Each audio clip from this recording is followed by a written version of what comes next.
Did you know about the different ways that you can influence someone to feel a certain way? Of course, you'd only want to do this when they have a chance to win and you have a chance to win in these win-win situations. In this video, though, I'm going to show you how you can influence people to feel a certain way so everyone benefits. My name is Alex Morgan, and I help you align your actions, your beliefs, your dreams, and your thinking so you can have success. And success is here, so you might as well be ready for it. One of the easiest ways to achieve success is to influence people to feel a certain way. So I'm going to show you how to do this right now, because influence is easy when you're able to influence your own mind. So the first thing that you need to consider is, how do you feel internally? And then you need to think of, how do you want other people to feel?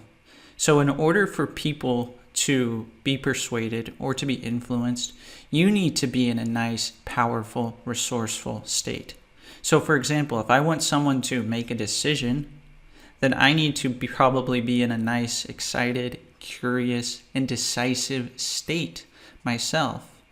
If I'm just in like a blah state and I'm just kind of hanging around and I'm like, hey, what do you think? You want to do this? That doesn't really sound too convincing. So I also need to do it with the tone of my voice. So your feelings internally, what you want the other person to do, that's the first way. You need to consider how you feel internally. So if you want someone to feel really decisive, then it's easy if you're feeling decisive as well. So if you think about it, if I tell you, think about a time in the past that you felt totally motivated. I'm not saying it in a very motivated way, and I'm not feeling motivated myself. However, let me get into a motivated state. Let me think of a time I was motivated, and let me tell you, can you think of a time that you were totally motivated?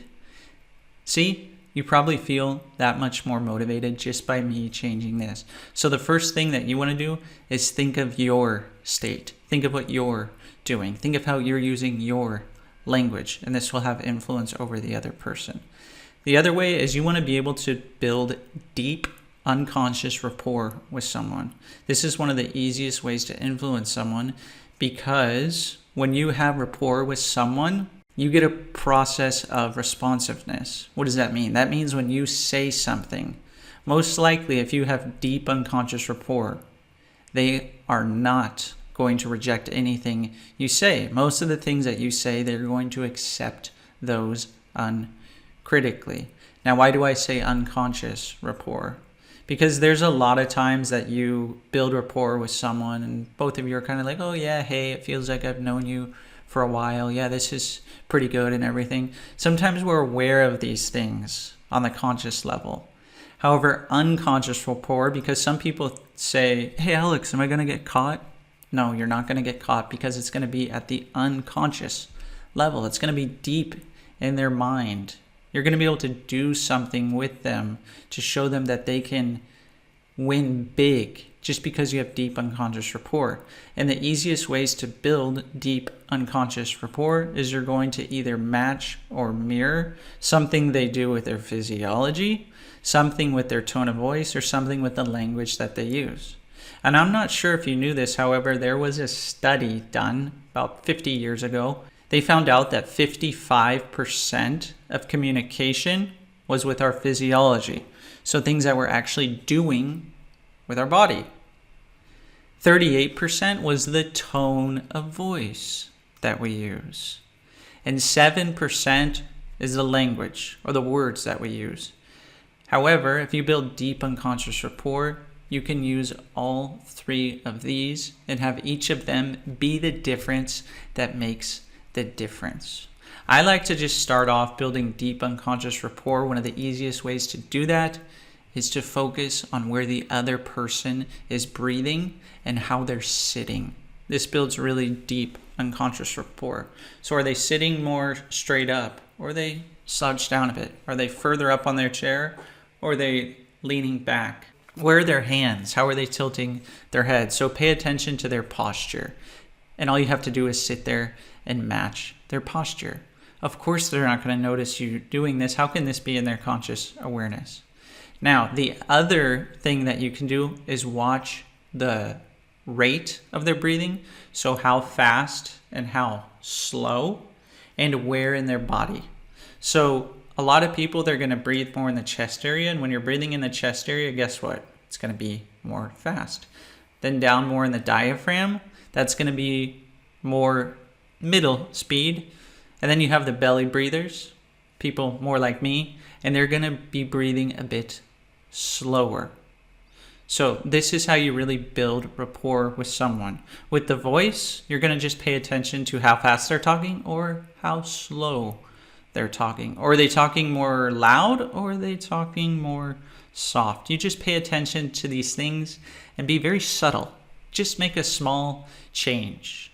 So that's all you have to do to really build rapport. You can also do it with words that you hear. Are they saying more visual words? See, look. Are they saying more auditory words? Hear, listen, sound. Or are they saying more things, feeling words? Are they bringing up emotions or feel, grasp, touch, things like this? And you just repeat those words back to them, or you pick out keywords that they're saying and repeat those back to them.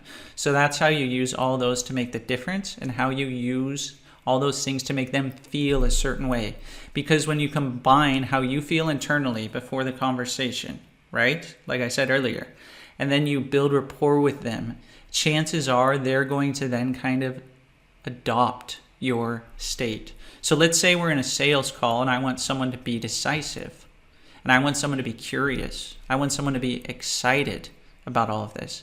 Then I need to go in feeling curious. I need to be curious in my language. I need to be excited in my language as well. And I need to really sound decisive when I answer questions. I need to seem like I know what I'm talking about and I can make decisions fast. Because the next thing to influence another person to feel a certain way is we just use our language how we want them to feel. Now you can do this when you ask questions, and you can do this when you tell stories and embed suggestions in the stories. So if we want someone to feel a different state, we can just say, hey, it's really good to meet you, and I'm just really curious. I'm really curious about what you have to say, because I'm really excited to hear about what you guys are doing and how we can possibly help you. And if we can, at the end of the call, then maybe that'll lead you to a decision. How does that sound for you? So you can say what you want the other person to feel, as well as feel that yourself, and that will influence them. So use that in your language. Use the words that you want the other person to feel. You don't have to overdo it. However, just mention them subtly, just like you're doing everything while building rapport as well. The other thing is through stories. So if someone asks us a question, a lot of times in my trainings, when a student asks a question, I respond with a story. They'll say, hey, I have a potential client that wants to use hypnosis, or they want to, communicate like this. What would you suggest? I'll say, you know what? One time I was working with a client and I was really curious about the same thing that you were curious about. And I told the client that if they were able to soon feel confident and they wanted to have more success just like you, then I told them that they need to be really decisive and they need to take action and focus on what they want.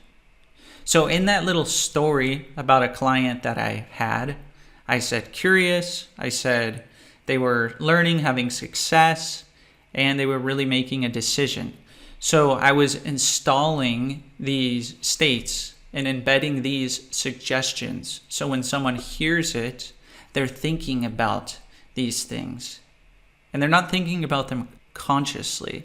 It's going to open the trapdoor of their mind, and it's going to go into them unconsciously at the unconscious level. So soon enough, they'll be thinking that you know a lot about success, that you're a really curious and decisive person, and you confidently know what you're talking about.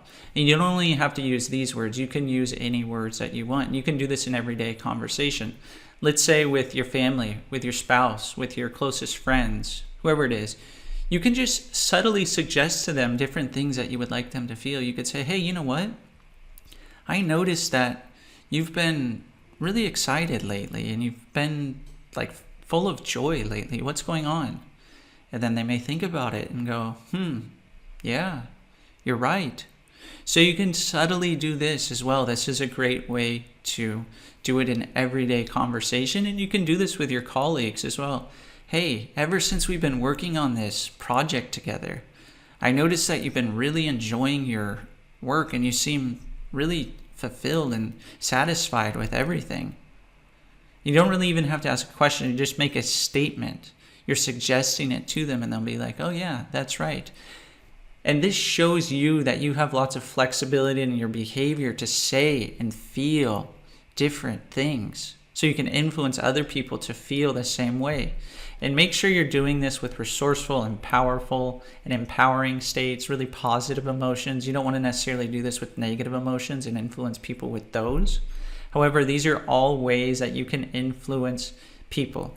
Be in the state.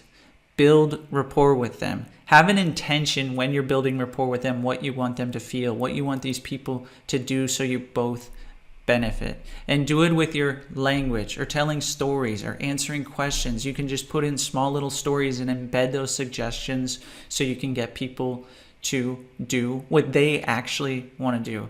Because many times people, they'll come to me and they'll say, I just don't believe in something that I'm doing. What can I do? And then I'll respond with a story and embed suggestions in there. Most people, they don't know exactly what they want. So you need to tell them maybe a story to show them that they can focus on what they want.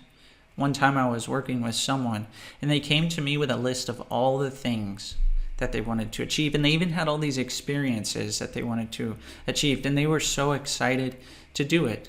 The only thing that was holding them back, they just had some little small thing that they wanted to resolve.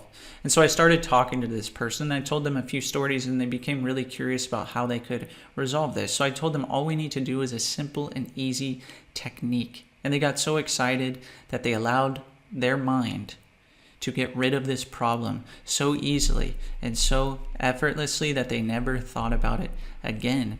And I told them, how soon will you be confident? You may find how confident you are now and in the future. So you can really embed whatever you want in all of these, in any stories, anytime someone asks you a question. Go ahead and like the video and subscribe to the channel.